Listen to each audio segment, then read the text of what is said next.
In this lesson, we'll learn an elegant way of adding a second if statement to one of our expressions. This is done with the help of the ELIF keyword, as shown in this example. If y is not greater than 5, the computer will think, else if y is less than 5, written ELIF y is less than 5. Then I will print out less.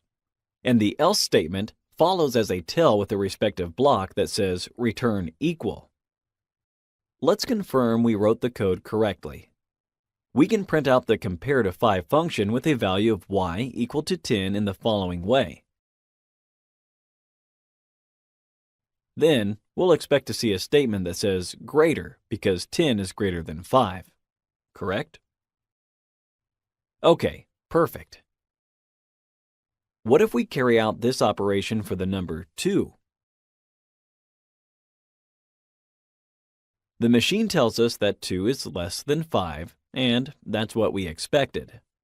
To obtain the third outcome, we must compare the number 5 with a number that is not greater or smaller than 5.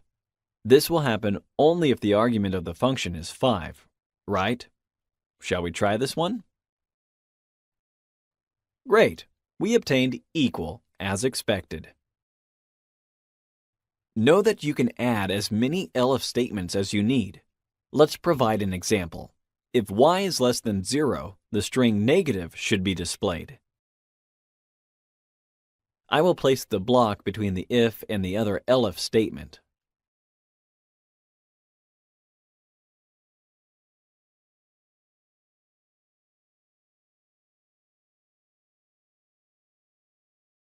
Let's see what happens.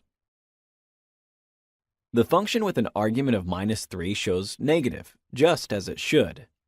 Let me just control whether our little program will run properly if I asked it to compare to 5 a value that lies in the range between 0 and 5, say 3. Yes, we see less, so everything is okay.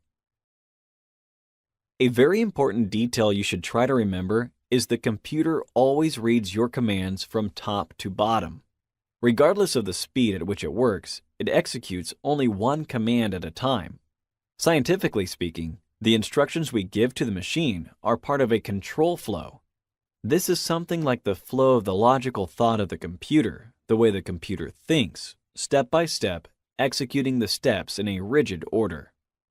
When it works with a conditional statement, the computer's task will be to execute a specific command once a certain condition has been satisfied. It will read your commands from the if statement at the top, through the ELIF statements in the middle, to the else statement at the end. The first moment the machine finds a satisfied condition, it will print the respective output and will execute no other part of the code from this conditional.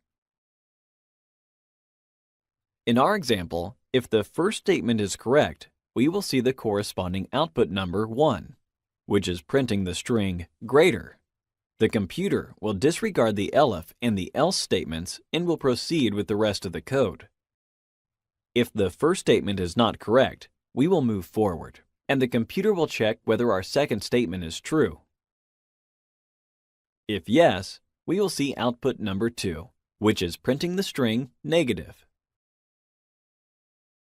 If not, we will get to statement number 3, and so on until the computer finds a satisfactory outcome to print out.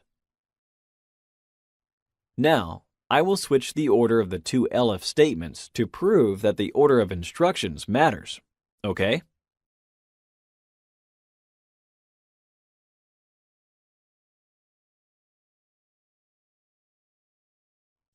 Let me print compare to 5 of -3. Ha! Instead of negative, we obtained less. This is how the computer reasons. Assume y equals -3. Print out greater if y is greater than 5. Is it greater than 5? No, so the computer continues and checks if there are any other statements in our code. Given we have other statements, it moves forward. So is y less than 5? Yes, it is. At this moment, the computer thinks, lovely, I got it. My number is less than 5. I satisfy what my programmer asked me to do. I print out less, and I am fine. and the machine stops there and does not execute a single letter of the code that follows in this block. The fact that you examine the cases when y is less than 0 or equal precisely to 5 have no application. They become useless. Whether you ask for the output of -3 or 3, you will still have to be satisfied with the less label. You found this interesting, didn't you? Stay focused for the next lecture, when we will share something more about computational logic. Thank you for watching.